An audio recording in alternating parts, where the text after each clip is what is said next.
When you look at our own lives, there are times the wine in us falls short. What is this wine? As we live our life, we find we come across situations we can't handle.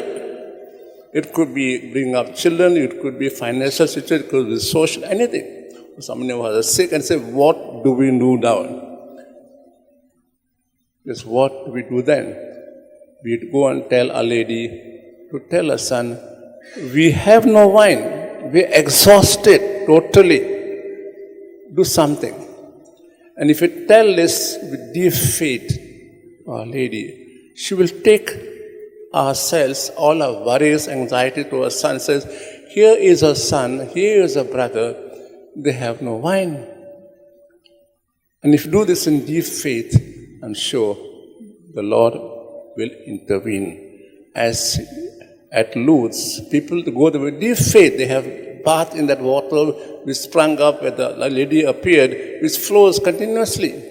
People go there with deep faith, have bath there.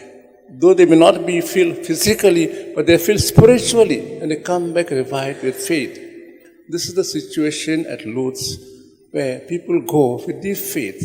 They sit before the grotto of Our Lady and allow the water which sprinkles from that grotto fall on them or they touch them, and they come revived. May we have this same deep faith which people go to Lourdes.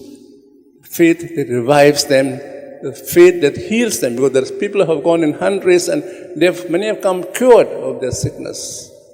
We pray for this grace and tell Our Lady we have no wine, and we do this deep faith. She will do something for us, but we need to trust and believe that she can do something for us.